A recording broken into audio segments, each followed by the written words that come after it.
वचन पढ़ेंगे प्रभु के बच्चे, वो सामर्थ्य आवाज में, ऊंची आवाज में आपने पढ़ना है। वाक्य की पुस्तक उसका 11वां अध्याय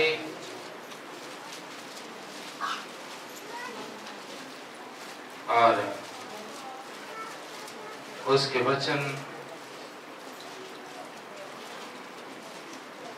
1 से 13 तक वचन को मैं पढ़ने लगा हूं। और मुझे लगी के समान एक सरकंडा दिया गया और किसी ने कहा, उठ परमेश्वर के मंदिर और वेदी और उसके भवन, उसमें भजन करने वालों को नाप ले और मंदिर के बाहर का आंगन छोड़ दे, उसे मत नाप, क्योंकि वह अन्य जातियों को दिया गया है। और वह पवित्र नगर को 42 महीने तक रौंदेंगी। और मैं अपने 2 गवाहों को यह अधिकार दूंगा कि टाट ओढ़े हुए 1260 दिन तक भविष्यवाणी करें।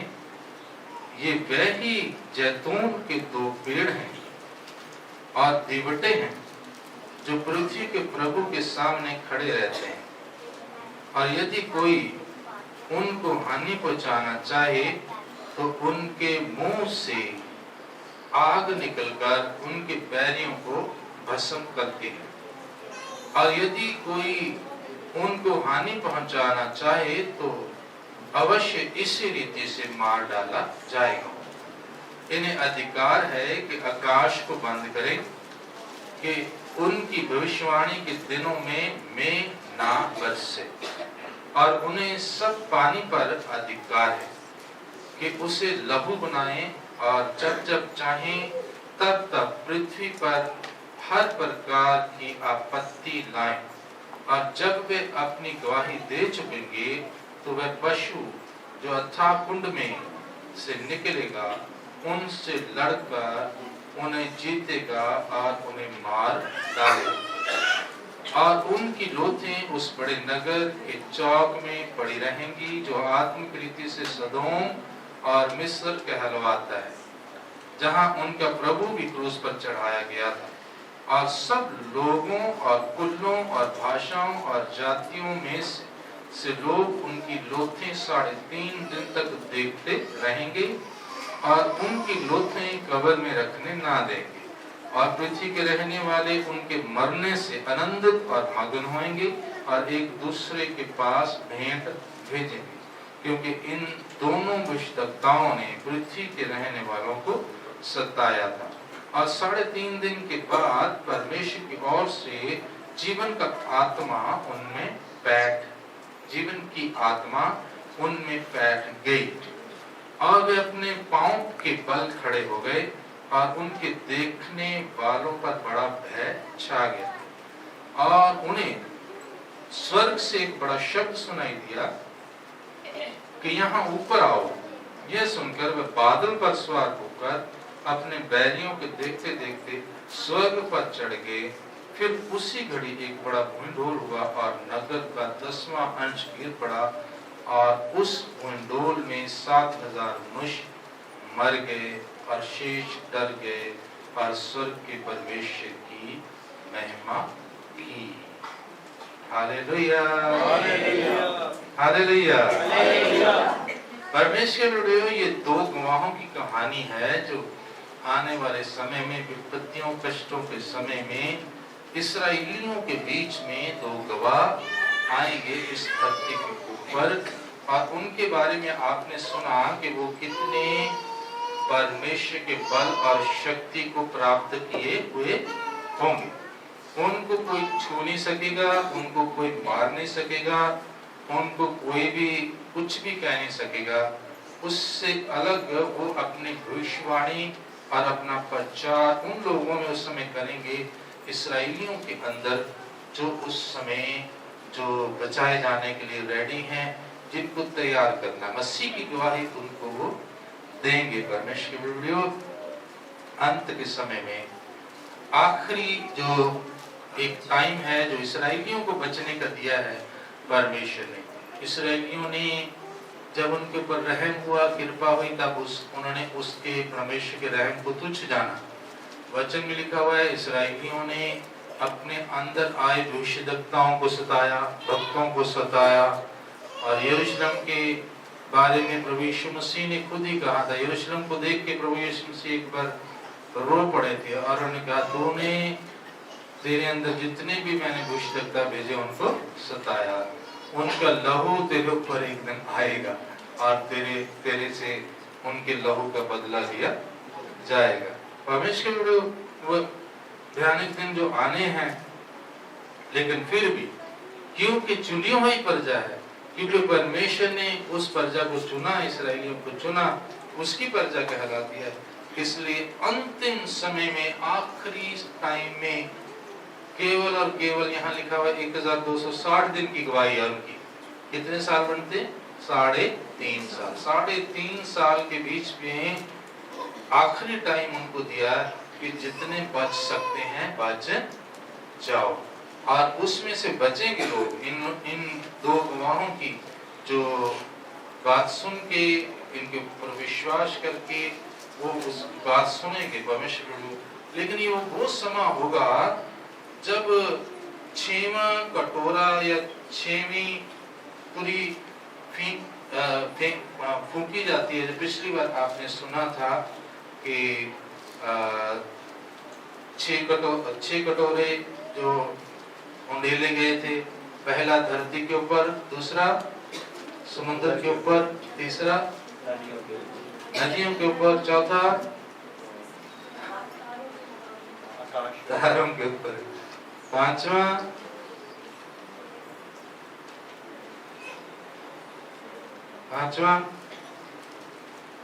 और 6वां भूल गए। हालेलुया। ऐसे ही जो अब तुरियां फूंकी गई थी, पहली, दूसरी, तीसरी, चौथी और 5वीं और 6वीं। और 6वीं तुरी के ऊपर या 6वें कटोरे के ऊपर परमेश्वर के वीडियो जो एक जंग की, एक युद्ध की तैयारी होनी शुरू हो गई थी। हालेलुया। और साथ में जो उस पशु का सिंहासन है उसको ठेस पहुंचना शुरू हो गई थी, उसकी शक्ति कम होनी शुरू हो गई थी। उस समय के बीच में आखिरी जो भारी विपत्तियां हैं, आखिरी 3.5 सालों की भारी विपत्तियां जो होंगी, उनके बीच में ये घटना होगी कि 2 गवाह इस धरती के ऊपर आएंगे। और उस समय क्या क्या चीजें हो चुकी होंगी? एक तो रैप्चर हो चुका होगा, प्रभु की कलीसिया स्वर्ग को उठाई जा चुकी होगी। और उसके बाद कलेश जो आने हैं, वो कलेश भी हो चुके होंगे, जिसमें उस समय जो बची हुई कलीसिया जो तैयार नहीं थी, उसको मसीह विरोधी 666 की मोहरें लगा कर उनको जो नाश करेगा, और जो 666 की मोहर नहीं लगवाएगा उनको वो नाश करेगा। इस तरह के काम उस समय चल रहे होंगे परमेश्वर। और साथ में जो 3.5 साल जैसे खत्म होते हैं, वहाँ वो बीस्ट जो है, वो पशु जो है, वो अपना अड्डा फिर यरूशलेम में परमेश्वर के मंदिर को अपना अड्डा बनाएगा, क्योंकि पहले 3.5 सालों में इसराइलियों का मंदिर बन जाएगा।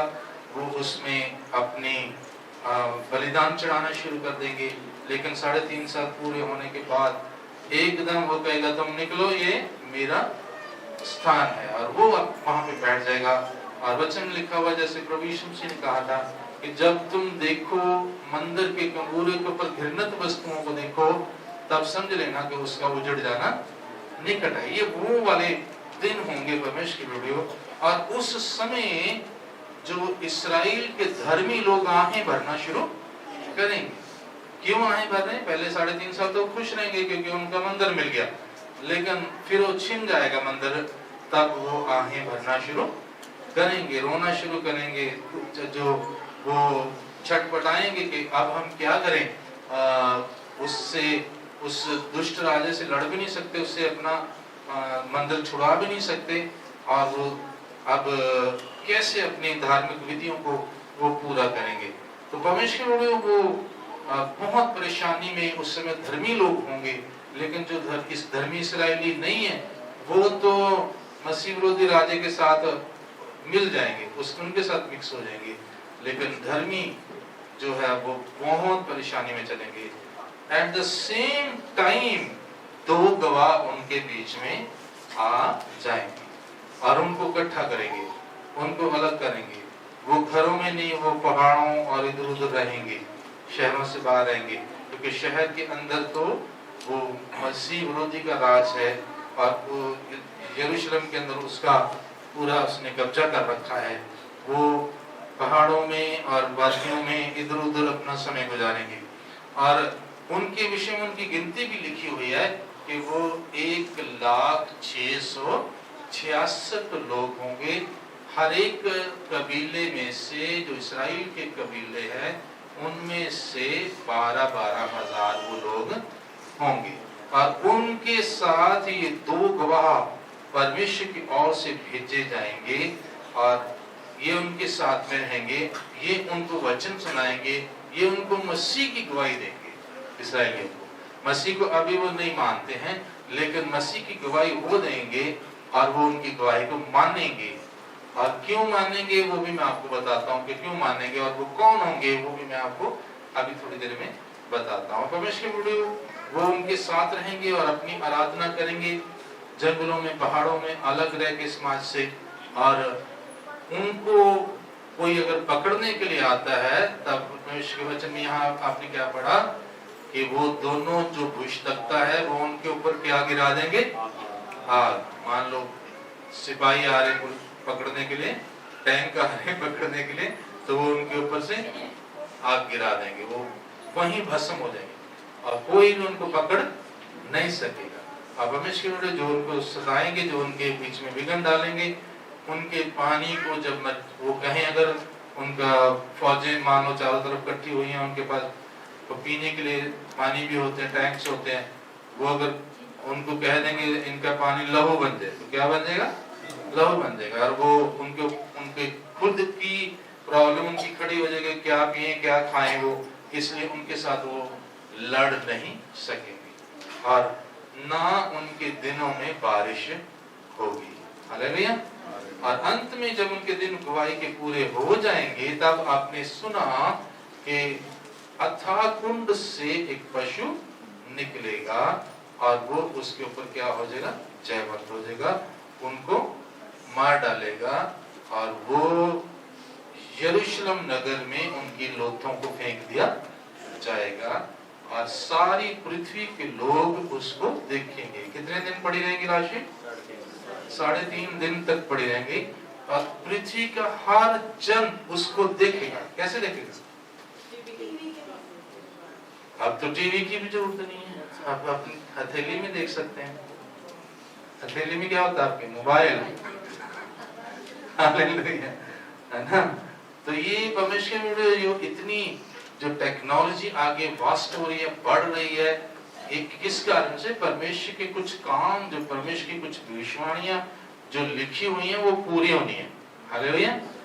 अगर उस समय, पुराने समय में 2000 साल पहले अगर वचन में लिख दिया हर एक जान इसराइल के यरूशलेम नगर में पड़ी लाशों को देखेगा, उस समय उनको नहीं पता था कहां से आके कैसे देखेंगे, 3.5 दिनों में कैसे आके देखेंगे, लेकिन उनको खुदा ने बोला लिख दो, तो उन्होंने लिख दिया, भविष्यवाणी लिख दी।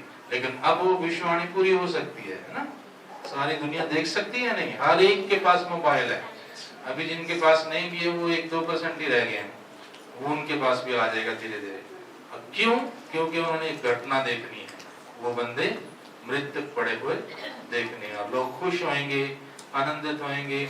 और जो न्यूज रीडर्स हैं, टीवी चैनल्स हैं, वो जाके देखो ये वो 2 व्यक्ति हैं जिन्होंने सताया था, जो आग गिरा देते थे, जो अपने आप को पता नहीं क्या समझते थे, और आज देखो ये मरे पड़े हैं और इनको कब्र में रखने भी नहीं दिया जा रहा। इस तरह की न्यूज सारी दुनिया में उस समय फैल जाएगी और हर एक जन जो है उनको देखेगा। देख लेंगे इस तरह। और अभी टीवी जो है मोबाइल में भी आ गया है, धीरे धीरे न्यूज मोबाइल में आती है, मैच किस में आते हैं? मोबाइल में आते हैं, अब टीवी लगाने की जरूरत नहीं, उसी में लोग देखते हैं। और कोई भी एक घटना को पूरे वर्ल्ड में दिखाने के लिए कोई ज्यादा लंबा समय नहीं लगता, एक ही मिनट में सारी जगह दिखाया जा सकता है। सो इस तरह से होगा। लेकिन परमेश्वर जो अद्भुत परमेश्वर है, 3.5 दिन वो पड़े रहेंगे किस नगर में? जिस नगर में उनका प्रभु भी क्रूस के ऊपर चढ़ाया गया था। तो कौन सा शहर हुआ वो? यरूशलेम। हालेलुया। परमेश्वर वीडियो के वचन में लिखा है कि एकदम वो दुनिया के देखते कैमरे लगे होंगे, न्यूज वाले खड़े होंगे और सब कुछ चल रहा होगा, और लोग जो है उसको उनकी लाशों को देखकर खुश हो रहे होंगे।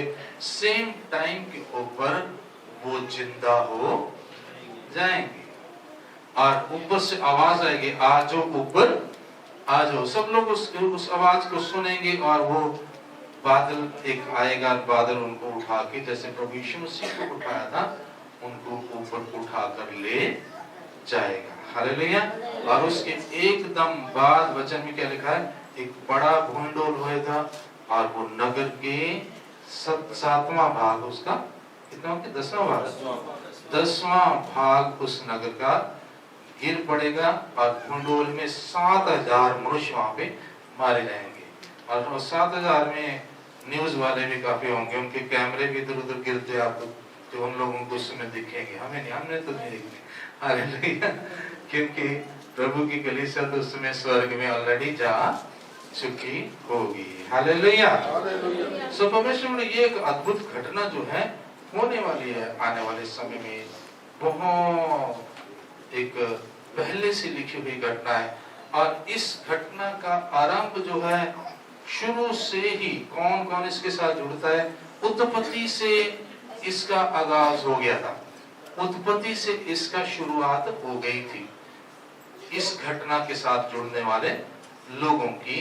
और प्रकाशित वाक्य तक, प्रकाशित वाक्य में ये बात पूरी होती है। और ये 2 गुणा कौन है? कौन से लोग हैं ये 2? कहां से आए और कौन है? कई लोग जो इनको एलिया और मूसा कहते हैं। कारण क्या है कि एलिया आग गिराता था और मूसा, एलिया आग का नबी था और बादल का नबी था ना? एलिया ने आग गिराई थी और बादल उसने बंद किया था और बादल को खोल भी दिया था। और मूसा जो है वो पानी का नबी था, उसने पानी को फाड़ा, एक पहाड़ी से पत्थर से पानी को बहाया और नील नदी के पानी को लहू भी बनाया।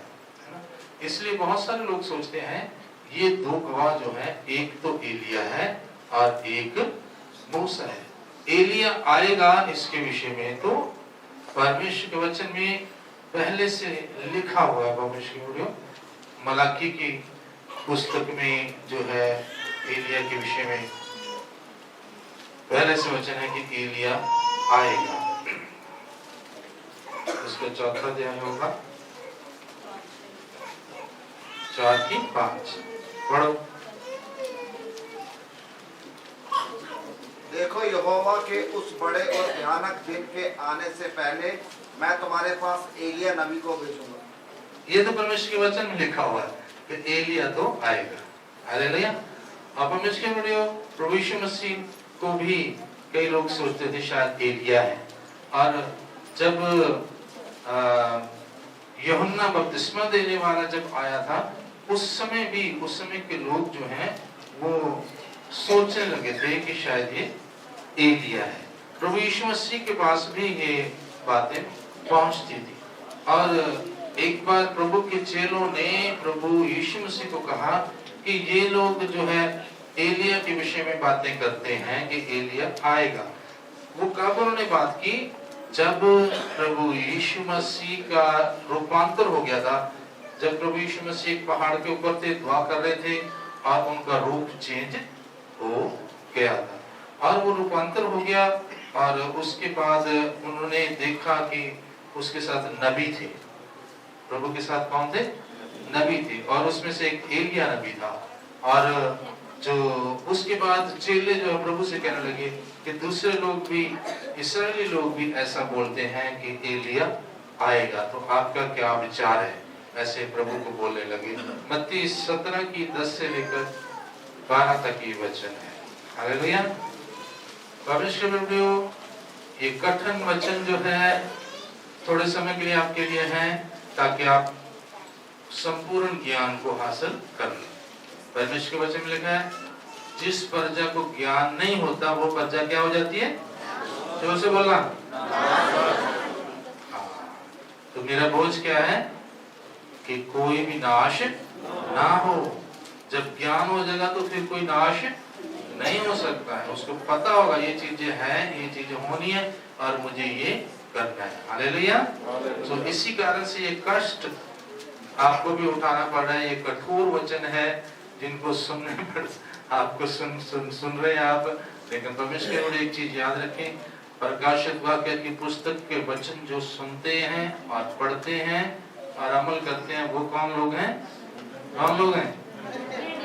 जोर से बोला करें। वो कौन लोग हैं? धन्य लोग हैं। आप धन्य लोग भी हैं अगर आप ये वचन सुन रहे हैं। और मैं आपको 100% सत्य बात बोलता हूँ, और सही ये बात है कि अन्य चर्चेस में बहुत कम चर्चेस हैं जहाँ भी ये बातें होती हैं, प्रकाशित वाक्य की बातें और इस तरह के गंभीर वचन जो और किसी चर्च में सुनाए जाते हों, मेरे को उसमें ज्ञान में नहीं है। परमेश्वर। हाँ, सहायक के चर्चेस और भी हैं जिनमें ये इस तरह के प्रचार किए जाते हैं। मुक्तसर का हमारा चर्च, वहाँ ये गंभीर बातें बताई जाती है। राजस्थान का हमारा चर्च, वहाँ पे भी ये गंभीर बातें बताई जाती है। परमेश्वर की वीडियो आप चाहे आप खुद चेक कर लो, कहीं भी जाकर इस तरह का वचन कहीं अगर मिल जाए तो फिर आप वहीं रुक जाना, मत आना। नहीं मिलेगा कहीं भी। हालेलुया। क्योंकि ये परमेश्वर ने वरदान दिया हुआ है, ब्लेसिंग दी हुई है सहायक चर्च को, ताकि आप ऐसे वचन को सीखें, ऐसे वचन को पाएं कि ब्लेसड हो जाएं, और हम जो है लोगों के लिए आशीष का कारण बनने के लिए हैं। परमेश्वर की आप जब इन वचनों को सीखेंगे तो आप औरों के लिए भी आशीष का कारण बनेंगे। हमारी पुस्तकें जो हैं वो भी औरों के लिए आशीष का कारण बनती है। मेरी आगे आने वाले समय में प्लानिंग्स है कि ये सारे वचनों को भी लिखकर मैं पुस्तक रूप में लोगों को दूं, ताकि वो भी ब्लेस्ड हो जाए। हालेलुया। और उससे पहले आप इनको अच्छे से सीख लो, ताकि आप उससे पहले सेव हो जाओ, पूरी तरह से सेव हो जाओ। हालेलुया। सो मैं कहाँ पे था, क्या पढ़ा रहा था आपको? प्रभु यीशु मसीह ने एलिया के बारे में क्या पढ़ा? पढ़ो। इस पर उसके चेलों ने उससे पूछा कि शास्त्री क्यों कहते हैं कि एलिया का पहले आना अवश्य है? उसने उत्तर दिया, एलिया अवश्य आएगा और सब कुछ सुधारेगा। परंतु मैं तुमसे कहता हूँ कि एलिया आ चुका है और लोगों ने उसे नहीं पहचाना। यहाँ दो बातें प्रभु ने कही। एक तो कहा एलिया अवश्य आएगा और सब कुछ सुधारेगा। एलिया ने कलीसिया के लिए तो आना नहीं है ना। कलीसिया के लिए एलिया का कोई विशेष काम नहीं है, क्योंकि कलीसिया के लिए तो एलिया से बड़ा आ चुका है। कौन है? प्रभु यीशु मसीह। हालेलुया। प्रभु ने कहा एलिया आएगा और सब कुछ सुधारेगा। वो किनका नबी था? इस्राएलियों का नबी था। इस्राएलियों जो बिगड़े हुए हैं, जो जिनको समझ नहीं है, जो विश्वास नहीं कर रहे, उनको दोबारा से दुरुस्त करने के लिए एलिया आएगा। और वो ये समय है जब एलिया आएगा। कलीसिया जा चुकी होगी, सब कुछ हो चुका होगा, क्लेश महाक्लेश चल रहे होंगे, उस समय में ये आएगा। महाक्लेश याद है क्या क्या होते हैं? पिछली बार बताए थे। धरती की 1/3 जल गई, समुद्र के 1/3 टापू खत्म हो गए, और समुद्र की पहले 1/3 मछलियां मरी, और उसके बाद सारी मछली जितने भी जीवधारी थे सारे मर गए। और अब समुद्र बिल्कुल टापू, ना उसमें जहाज चल सकते हैं, और जहाज भी 1/3 खत्म हो गए। और दुनिया की इकोनॉमी और दुनिया का फूड लगभग आधा फूड और आधी इकोनॉमी समुद्र के ऊपर निर्भर करते हैं कि नहीं? क्या हाल हो जाएगा पहले। उसके बाद क्या होता है, पृथ्वी के ऊपर होता है और फिर नदियों के ऊपर पानी सारा जहरीला, ये महाक्लेशों के बीच। और सूरज जो है वो आग बरसाना शुरू कर देगा। अभी तो गर्मी सहन योग्य है ना, फिर दुनिया के लोग जो हैं जलने लगेंगे उसके द्वारा। और भी आगे लिखा हुआ था कि जंगली जानवर जो है वो, और यहाँ तक कि घरेलू पशु भी मनुष्यों के ऊपर अटैक करना शुरू कर देंगे, हिंसक हो जाएंगे। वो जो भेड़ बकरियां और ये सारे सब ये हिंसक हो जाएंगे और मनुष्यों को खाने के लिए आएंगे। इस तरह का समय जो भारी विपत्तियों के बारे में मैंने आपको बताया था। और एक बड़े युद्ध की तैयारी होगी, हरमगदोन नाम के युद्ध के बारे में बाद में बताता हूँ। एक बार प्रभु ने कहा एलिया आएगा सुधारेगा ये समय। उसमें एक तो एलिया है, पक्की बात है एलिया है, क्योंकि एलिया जिंदा उठाया गया था। परमेश्वर के वचन लिखा है एलिया मरा नहीं, एलिया को जिंदा परमेश्वर ने उठा लिया। दूसरा राजा उसका दूसरा अध्याय उसकी 11 और 12 वचन में अगर आप पढ़ेंगे, यहाँ पे एलिया अपने चेले अलीशा के साथ जा रहा है, दोनों बातें करते हुए जा रहे हैं। और अलीशा को पता था कि इसने स्वर्ग को उठाया जाना है, अर्थात उसके चेले को पता था कि गुरुजी स्वर्ग को उठाए जाएंगे, इसलिए वो छोड़ता ही नहीं था, उसका पीछा नहीं छोड़ता था। जिधर जाते थे संत एलिया उधर ही वो साथ साथ में ही जाता था। परमेश्वर के मित्रों, जब एक जगह इकट्ठे जा रहे थे उसी समय क्या हुआ, पढ़े। वह चलते चलते बातें कर रहे थे कि अचानक एक अग्निमय रथ और अग्निमय घोड़े ने उनको अलग अलग कर किया और एलिया भूमंडल में होकर स्वर्ग पर चढ़ गया। और उसे अलीशा देखता और पुकारता रहा, हाय मेरे पिता, हाय मेरे पिता, हाय इज़राइल के रथ और सवारों। जब वह उसको फिर देखना पड़ा तब उसने अपने वस्त्र पकड़े और फाड़कर धो भाग कर दिए। आगे बढ़ो। फिर उसने एलिया को चादर उड़ाई और जो उस पर से गिरी थी और वह लेट गया और यरदन के तट पर। बस हालेलुया। परमेश्वर क्या हुआ, जब दोनों गुरु चेला जा रहे थे तब क्या हुआ, एक अग्निमय रथ और अग्निमय घोड़ा, घोड़े आगे जुते हुए थे और रथ था, और वो सारे के सारे ऐसे लग रहा था जैसे अग्नि के बने हुए। घोड़े भी किसके बने हुए, अग्नि के, और रथ भी किसका बना हुआ, अग्नि का। उससे अलीशा एक तरफ गिर गया और एलिया दूसरी तरफ चला गया। और रथ ऐसे जब गया उसी के ऊपर बैठ के उसी आग के बाउंडर में उसी रथ के बीच में से एलिया स्वर्ग को चला गया। हालेलुया। और ये रोता रहा वहां पे उसका चेला, और एलिया की चद्दर वहां गिर गई थी, उस चद्दर को लेकर ही वापस आया। उस चद्दर में एलिया का अभिषेक था और उसने आगे यरदन की दरिया आ गया और उसके ऊपर मारा और वो यरदन दरिया दो भाग में बट गया था और उसके बीच में से वापस वो आ गया। और जब ये घटना और लोगों ने देखी और उन्होंने समझ लिया कि ये चेले के ऊपर अब उसके गुरु का बड़ा अभिषेक आ गया है, और इसको दुगना अभिषेक दिया परमेश्वर ने। चेले को कितना अभिषेक दिया, गुरु से डबल दुगना अभिषेक दिया। परमेश्वर ये वो नबी है जो स्वर्ग को जिंदा उठाया गया, और स्वर्ग में परमेश्वर के सामने जो 7 दीवटे हैं उसकी एक तरफ ये खड़ा हुआ है। हालेलुया। अभी भी जिंदा है और इसको परमेश्वर ने अपने सामने रखा हुआ है। इनको मैंने आपको पढ़ाया था कि ये 2 पेड़ भी इनको कहा गया है, 2 देवट भी इनको कहा जाता है परमेश्वर।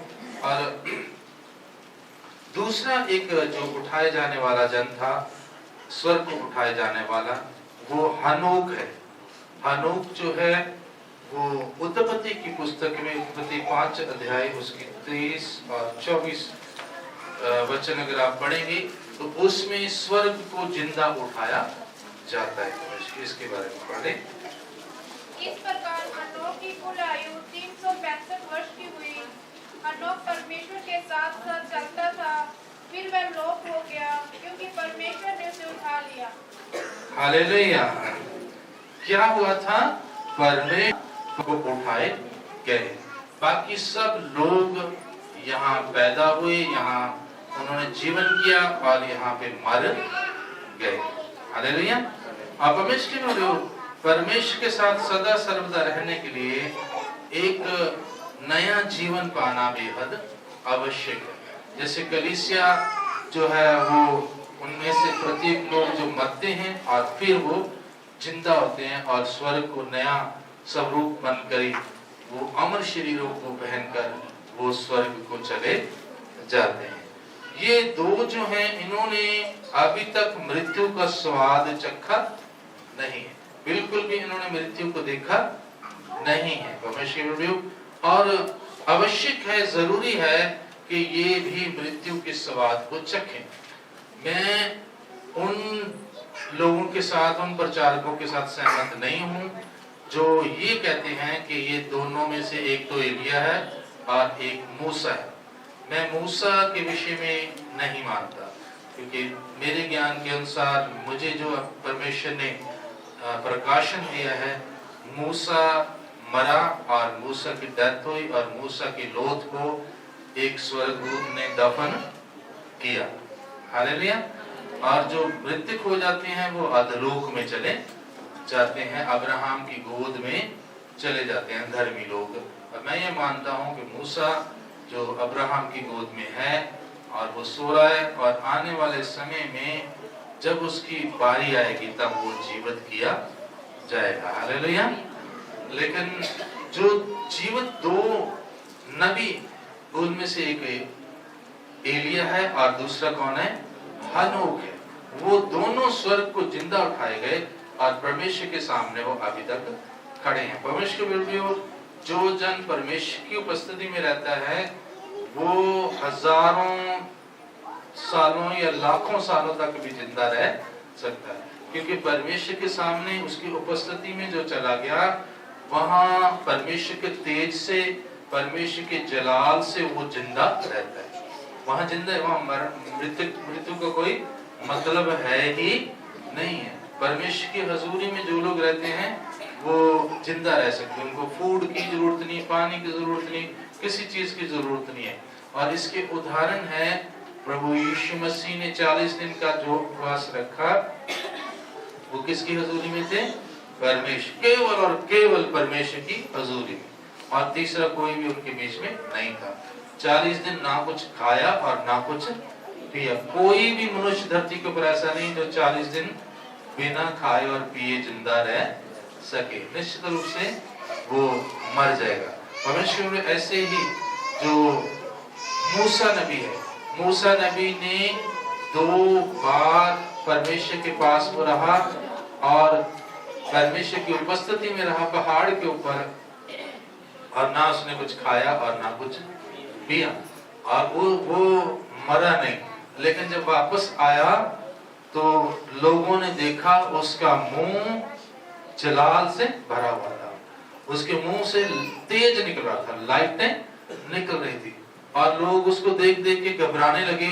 लोग उसको देख देख के साइड होने लगे कि ये मूसा को क्या हो गया, इसका चेहरा किस तरह का, मानो उसको खुद को नहीं पता था वो कौन सा शीशा देख के आया था। लेकिन वो जब उतर आया तो पूरे जलाल से भरा हुआ था। परमेश्वर वीडियो। और फिर जब उसको पता चला कि मेरे चेहरे में जलाल है, तब उसने अपना मुंह ढांप लिया और मुंह ढांप के अपने लोगों से वो बातें करने लगा। परमेश्वर वीडियो। परमेश्वर के हजूर अगर कोई जन रहेगा तो उसको ना खाने की, ना पीने की, ना किसी और चीज की आवश्यकता है। तो परमेश्वर वीडियो वो आदम की पीढ़ियों में से, आदम के टाइम का वो बंदा है।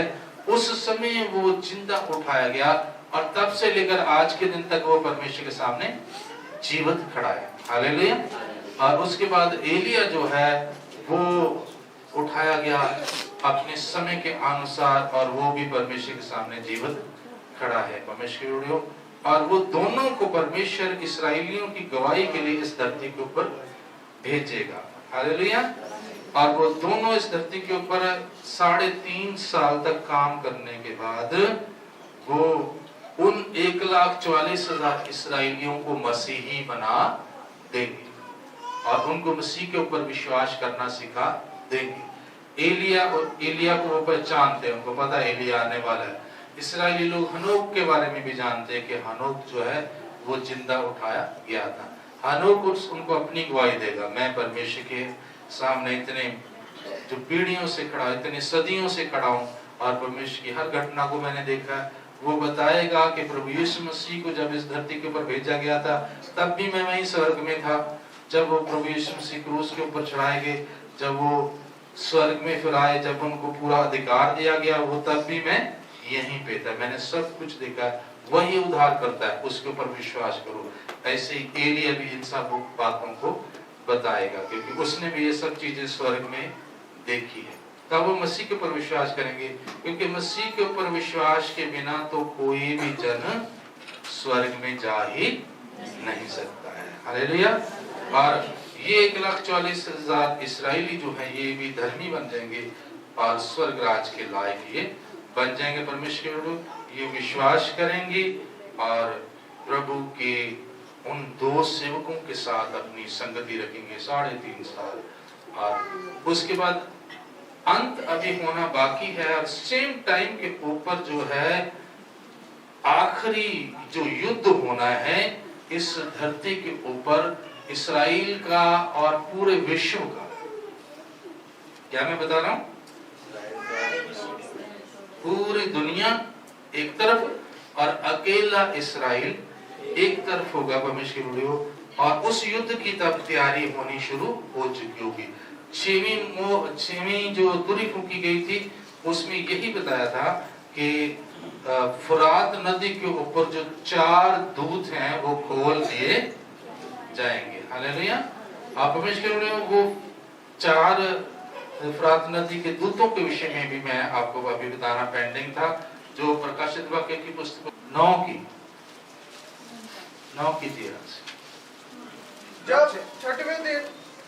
जब छठवें स्वर्गदूत ने तुरी फूकी तो सोने की वेदी जो परमेश्वर के सामने है उसके सींगों में से मैंने ऐसा शब्द सुना मानो कोई 6वें स्वर्गदूत से जिसके पास तुरी थी कह रहा है, उन 4 स्वर्गदूतों को जो बड़ी नदी फुरात के पास बंधे हुए हैं खोल दे। वह चारों दूत खोल दिए गए और उस घड़ी और दिन और महीने और वर्ष के लिए मनुष्य की 1/3 के मार डालने को तैयार किए गए। परमेश्वर ने यहाँ पे लिखा हुआ है फरात नदी के पास बांधे हुए 4 स्वर्गदूतों को खोल दिया गया और वो एक दिन के लिए तैयार किए गए थे, एक वर्ष के लिए तैयार किए गए थे, एक महीने के लिए तैयार किए गए थे। क्या लिखा हुआ है कि 4 स्वर्गदूत खोल दिए गए जो उस घड़ी और दिन और महीने और वर्ष के लिए मनुष्यों की 1/3 को मार डालने के लिए तैयार किए गए थे। ये कुछ 1 साल और कुछ महीने और कुछ दिन बनते हैं टोटल करने से। इतने टाइम में वो मनुष्यों की 1/3 को मारेंगे इस धरती के ऊपर। वो कौन? 4 स्वर्गदूत जो फुरात नदी के ऊपर बांधे हुए हैं। परमेश्वर ने इसका अर्थ क्या है? फुरात नदी है एक गल्फ कंट्री में और उसके आसपास कई कंट्री हैं, लेकिन मेन कंट्री है सीरिया, इराक, सऊदी अरब और ईरान। अगर आप नक्शा देखेंगे तो फरात नदी जो है इराक के बीच में से, सऊदी अरब एक साइड लगता है, ईरान एक तरफ लगता है और भी छोटे छोटे देश साथ में हैं, जैसे यर्दन, जॉर्डन जो है वो भी एक देश है। वो जॉर्डन जो है इसराइल के बिल्कुल साथ लगता है, लेकिन जॉर्डन जो है इसराइल का मित्र देश है, उनकी कोई प्रॉब्लम नहीं है। सीरिया उसका दुश्मन है, इराक उसका दुश्मन है, सऊदी अरब उसका दुश्मन है, ईरान उसका दुश्मन है, सारे दुश्मन है। और इधर से इसराइल की तरफ कोई भी जा आ नहीं सकता है। किसी ने अगर जाना आना है तो कोई भी इन देशों के बीच में से इसराइल के आसपास जो है वो पहुंच नहीं सकता है, जा आ नहीं सकता, विशेष तौर पे अगर सेना का जाना हो, जहाज वगैरह तो सब जगह सारी दुनिया में चलते हैं, उसकी अलग बात है। वो तो हर जो ऐसे देश भी जो आपस में जिनके नहीं बनते उनके ऊपर से भी गुजर जाते हैं, वो सब ट्रैक जो बनाए हुए हैं और वो सब लोगों की देशों की संधियां आपस में हुई है।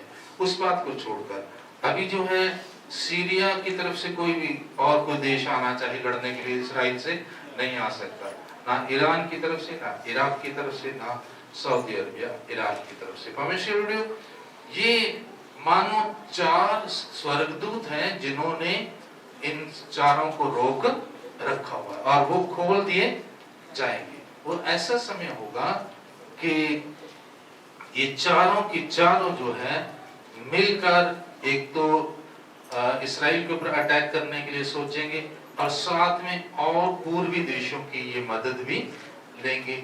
और दुनिया में जितने भी और देश इसराइल के विरोध में लड़ने के लिए जाना चाहते हैं, उससे लड़ना चाहते हैं, ये सबको रास्ता दे देंगे। ये फरात नदी के ये 4 देश जो है, जो वो स्वर्गदूत है परमेश्वर, उनके स्वर्गदूत जो है उनकी वजह से, मतलब ऊपर से ही ये चीजें जो है सेट की हुई है पहले से कि ये देश आपस में बातचीत ना करें, मिले ना और आपस में मित्र देश ना कहलवाएं, लेकिन एक टाइम पे इनको खोल दिया जाएगा। हालेलुया। और उस समय परमेश्वर ये बड़ी सेना इकट्ठी करेंगे, इस एरिया में से बड़ी सेना इकट्ठी करके अरमगदोन नाम की जगह है जो इसराइल के आसपास पड़ती है, वहां पे इकट्ठा होंगे ताकि इसराइल के साथ एक आखिरी बड़ा, इनको नहीं पता कि आखिरी युद्ध है, तो सोचेंगे बस इसराइल को हम खत्म कर देंगे और वो नाश हो जाएगा, क्योंकि मसीह विरोधी जो राजा है उसने अपनी सारी पावर वहां पे बना के रखी है। इसराइल में उस समय वो काम कर रहा होगा, उसके साथ लड़ने के लिए ये सेना तैयार हो जाएगी परमेश्वर और उसके साथ जाएंगे। और एक चीज और जो है, जो अभी आपको बतानी बाकी थी, एक टिड्डियों का जिक्र आया था। 9 की 1 से लेकर 11 तक पढ़ा था कि पृथ्वी के अंदर से टिड्डियां निकली थी और वो बिच्छुओं जैसी उनकी शक्ति थी, ये पढ़ाया गया था ना आपको। और उनकी पूंछों में जो शक्ति थी, डंक थी, और जब किसी को डंक मारती थी तो वो 3 महीने तक डंक उनका जो है उनको क्या करता था, तड़पाता था। 3 महीने तक वो पीड़ा को सहते रहते थे। और वो निकली कहां से, अथाह कुंड को खोला गया, जो अगर हम 2 इसकी पढ़े 9 की 2, वहां पे लिखा और उसने अथाह कुंड को खोला। एक स्वर्गदूत आया, उसको अथाह कुंड की कुंजी दी गई और उसने अथाह कुंड को खोला और कुंड में से बड़ी भट्टी का सा धुआं निकला और कुंड में धुएं, कुंड के धुएं से सूरज और वायु अंधियारी होगी और उस धुएं में से पृथ्वी पर टिड्डियां निकली और उन्हें पृथ्वी के बिच्छों की सी शक्ति दी गई। और उनकी शक्ल सूरत भी लिखी थी, उनके मुंह घोड़ों जैसे सर, और टिड्डियों के आकार लड़ाई में तैयार किए आकार घोड़ों जैसे थे, और सिर के ऊपर सोने का मुकुट था, मुंह मनुष्य जैसा और बाल स्त्रियों जैसे थे और दांत शेरों जैसे थे, और लोहे की झिलम थी उनके ऊपर, और वो पंखों का शब्द होता था जैसे रथों का शब्द हो, और पूंछ में बिच्छुओं की शक्ति थी। और वो 3 महीने तक, नहीं 5 महीने तक डंक थे और उन्हें 5 महीने तक मनुष्यों को दुख बचाने की सामर्थ्य दी गई थी। 5 महीने वो दुखित रहता था जो उसका डंक खाता था। और अथाह कुंड का दूध उन पर राजा था और उसका नाम इब्रानी में अब्दोन और यूनानी में अपुलियोन था। इसका विवरण नहीं मैंने आपको दिया था, ये पढ़ाया जरूर था, लेकिन परमेश्वर वीडियो में आपको बताना चाहता हूं कि अथाह कुंड के अंदर जो 3 वहां पे पोर्शन है, एक जो पवित्र लोगों की आत्माएं जो जिसको स्वर्ग लोग बोलते हैं, और दूसरा एक जो नरक लोग हैं, उसके बाद आउटर डार्कनेस अथाह कुंड, बाहर का अंधकार है, और फिर एक अथाह कुंड है। अथाह कुंड में कई एक स्वर्गदूत, बहुत सारे स्वर्गदूतों को कैद किया हुआ परमेश्वर। एक स्वर्गदूत जो अब्लीस है, जो शैतान बन गया, लूसीफर, वो शैतान बन गया। और दूसरा जो कैरूब था, वो जो है म्यूजिक का देवता था कैरूब, वो भी इस धरती के ऊपर जो म्यूजिक के द्वारा पाप करवा रहे हैं, और वो घमंड और म्यूजिक और इन चीजों के द्वारा पाप करवा रहे हैं। और तीसरा स्थान है अथाह कुंड, जो पृथ्वी में बिल्कुल सेंटर में, वहां पे आग है। और बहुत से साइंटिस्ट भी ये साबित करते हैं कि पृथ्वी के गर्भ में क्या है, आग है। वहां स्वर्गदूतों को परमेश्वर ने कैद कर रखा हुआ है। अगर परमेश्वर के वचन में हम पढ़े यहूदा की पुस्तक उसका 1 अध्याय उसके 6वें वचन में, तो वहां पे लिखा है कि बहुत सारे स्वर्गदूतों ने अपने पद को स्थिर नहीं रखा, काम नहीं सही किया। जो उनको काम दिया गया था, जो उनको पदवी दी गई थी, उनको वो सही से हैंडल नहीं कर पाए और अपराधी ठहरे। ऐसे स्वर्गदूतों को परमेश्वर ने अथाह कुंड में क्या किया हुआ, कैद किया हुआ है। और उस अथाह कुंड को ये स्वर्गदूत खोलेगा, और अथाह कुंड के वो सारे जो स्वर्गदूत हैं, वो जो सजा पा रहे हैं, वो निकल के कहाँ आ जाएंगे, धरती के ऊपर आ जाएंगे परमेश्वर। और उनमें से वो सारे के सारे ये टिड्डियों में तब्दील हो जाएंगे, बिच्छू रूपी टिड्डियों में तब्दील हो जाएंगे। और वो किनको लड़ेंगे, किनको काटेंगे, जो शैतान के ही लोग हैं, जिन्होंने मोहर लगाई हुई है, जो शैतान की पूजा कर रहे हैं, उनको ही ये काटेंगे। अब क्या हो रहा है, शैतान ही शैतान को क्या कर रहा है, काट रहा है। वो कौन थे, वो भी शैतान, जो पता नहीं लाखों सालों से वो वहां पृथ्वी के अंदर अथाह कुंड में कैद की हुई। और धरती के ऊपर शैतान का राज है, और शैतान यहाँ पे जो लोगों को मोहर लगा के अपनी मूर्ति की पूजा करवा रहा है। और धरती के ऊपर उस समय केवल और केवल शैतानी लोग होंगे या इस्राएली लोग होंगे, ये 2 तरह के लोग होंगे। और वो किन को काटेंगे, जिनके ऊपर मोहर लगी हुई शैतान की। और परमेश्वर, ये ऐसा समय होगा जब शैतान में आपसी फूट पड़ जाएगी। अभी तक शैतान में कोई भी फूट नहीं, सारे शैतान इकट्ठे हैं, सारे शैतान परमेश्वर के लोगों के विरोध में है, परमेश्वर के विरोध में है। लेकिन ये एक थोड़ा समय लास्ट में ये समय आएगा जब शैतान एक ग्रुप दूसरे ग्रुप के विरोध में हो जाएगा। और इसका कारण क्या है, प्रभु यीशु मसीह ने एक बार कहा था, यदि शैतान ही शैतान को निकालेगा तो उनमें आपस में फूट पड़ जाएगी, और फिर उनका राज कहाँ स्थापित रहेगा, राज उनका खत्म रहेगा, बना नहीं रहेगा। ये जो परमेश्वर के वचन में मत्ती 12:26 में ये वचन प्रभु ने कहा था, उसको पढ़ लें। और यदि शैतान शैतान को निकाले तो वह अपना ही विरोधी हो गया है, फिर उसका राज्य कैसे बना रहेगा। हालेलुया। परमेश्वर अभी तक शैतान का राज्य इस धरती के ऊपर क्यों बना हुआ है, क्योंकि उसका कोई भी विरोधी नहीं है। वो सारे शैतान करते हैं, आज्ञा में चलते हैं, एक दूसरे की आज्ञा में चलते हैं। जिन लोगों में फूट है वो उनका राज बना नहीं रह सकता, बल्कि धरती के लोगों के ऊपर अंदर फूट पाई जाती है, जातियों में फूट पाई जाती है, मसीह लोगों में भी फूट आपस में पाई जाती है, परिवारों में क्या पाया जाता है, फूट पाई जाती है। इसलिए वो उन्नति नहीं कर पा रहे। लेकिन शैतान और उसकी प्रजा के बीच में, शैतानी दूतों के बीच में कोई भी फूट अभी तक नहीं है, इसीलिए वो लगातार काम करता ही जा रहा है। लेकिन ये समय आएगा जब शैतान, एक शैतान का ग्रुप जो बांधा हुआ है, और सचमुच वो कितने परेशान स्वर्गदूत होंगे जिनको परमेश्वर ने एकदम बांध दिया, कैद कर दिया। वचन में लिखा है वो जंजीरों से बांधे हुए हैं, वहां पे अथाह कुंड में आग के अंदर वो बांधे हुए हैं, और वहां सदियों से वो बांधे हुए हैं। ना तो वो बाहर निकल के कुछ काम कर सकते हैं, मनुष्यों को सता सकते हैं। अगर लूसीफर के साथ ही आ जाते तो भी शायद वो खुश हो जाते भी, चलो कोई काम तो करने को मिला हुआ है हमें। जो शैतान के साथ शैतानी बातें कर रहे हैं, खुदा के विरोध में बात कर रहे हैं।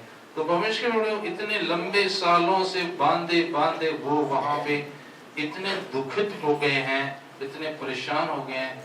कारण क्या, शैतान लूसीफर के कारण ही उन्होंने भी पाप किया था। सबसे पहले किसने पाप करना शुरू किया है? लूसीफर ने किया, फिर केरूब ने किया, और इनको देखते देखते उन्होंने भी किया। उनके बीच में भी ये चीजें आई और वो कैद हो गए। इन बाकियों को छोड़ दिया प्रभु ने, उनको नहीं छोड़ा।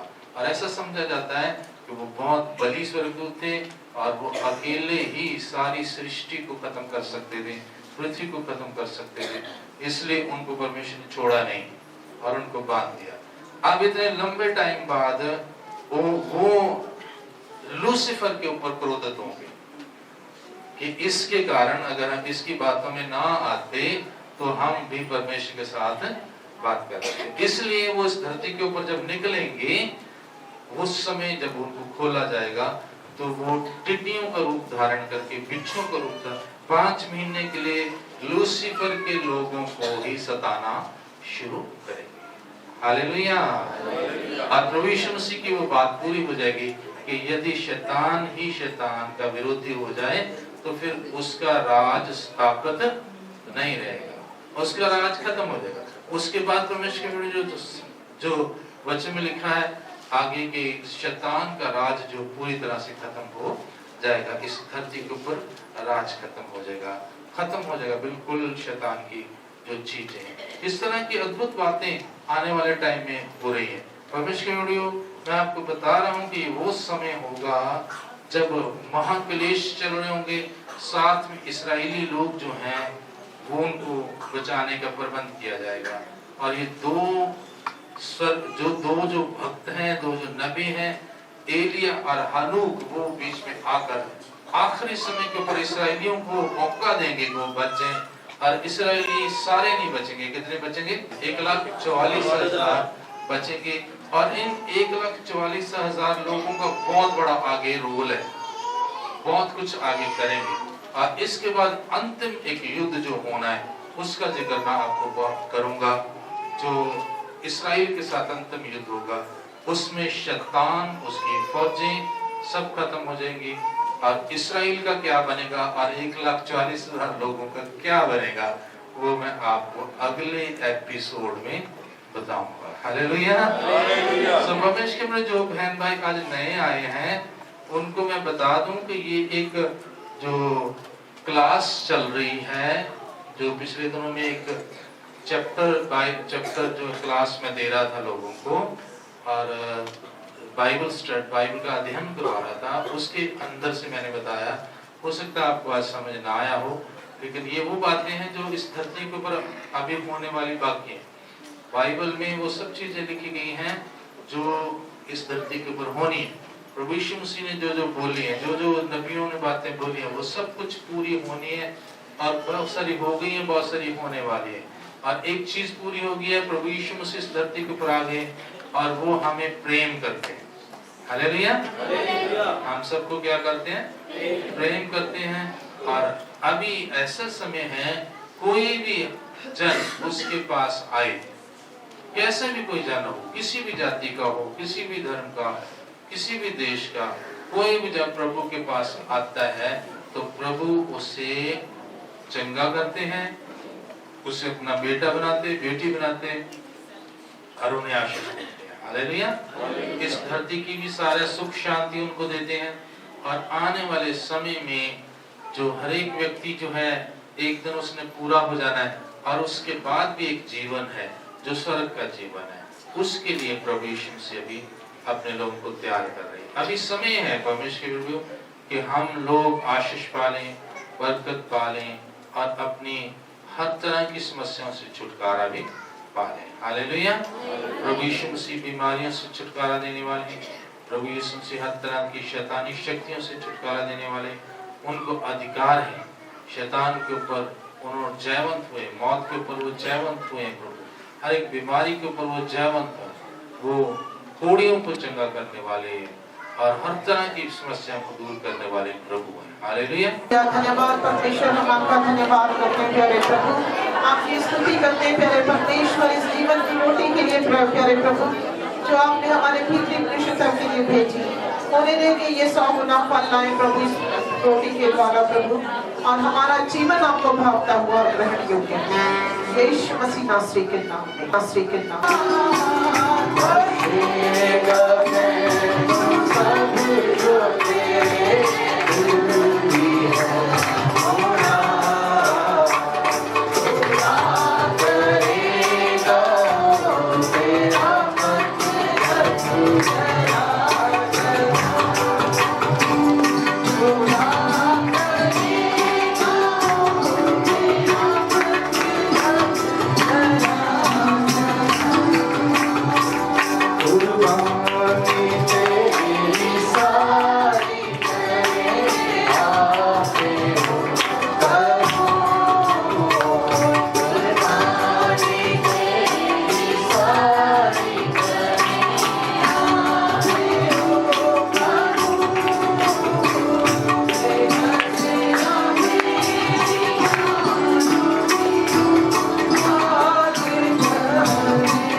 सर्वशक्तिमान पिता परमेश्वर खुदावन यीशु मसीह नासरी में हम आपका बड़ा शुक्रगुजार करते हैं प्यारे पिता कि आज के सुंदर दिन में प्रभु यीशु नासरी के जीवने के दिन में आपने अपनी हजूरी में हमें पहुंचाया कि खुदावन हम आपकी ठहराई मर्जी को पूरा कर सके, आपकी हम सिताइश कर सके, आपकी आराधना कर सके और आज के पवित्र दिन को हम प्रभु जी पवित्र मान सके।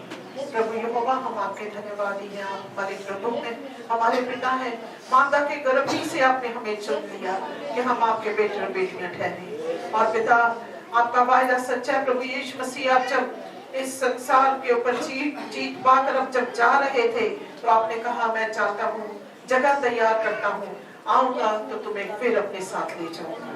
प्यारे प्रभु जी आपके सारे वायदे सच्चे और भरपूरे हैं और हमें निश्चय है कि आपने हमारे लिए जो जगह तैयार कर ली है प्रभु जी वो जल्द भविष्य में ही प्रभु वो पूरी होने वाली है और आप हमें अपने साथ बादलों पर लेकर जाने वाले हैं। प्यारे पिता होने रे इस झुंड के प्रत्येक बेटे बेटी को प्रभु उस स्वर्गीय आमद में शामिल होने के लिए मदद कर, क्योंकि खुदावन इन्होंने आपके कलाम को सुना है, आपके वचन को सुना है प्रभु जी, जो आपने पहले ही से सब बातों के लिए बता दिया है कि खुदा कैसे हमें तैयार होना है। परमेश्वर बाप आसमानी आपकी पवित्र आत्मा के द्वारा खुदावन अपने प्रत्येक बेटे बेटी को खुदावन आप तैयार करें, वो बसा दें इनको कि खुदावन इस संसार के ऊपर जीत पाए और परमेश्वर आपके लिए तैयार हो जाए, क्योंकि खुदावन ये संसार और संसार की तमाम चीजें नाश होने वाली है, इसमें से एक भी बचने की नहीं खुदावन। लेकिन हमारा भरोसा, हमारी पनाह, हमारे मददगार आप हैं प्रभु जी।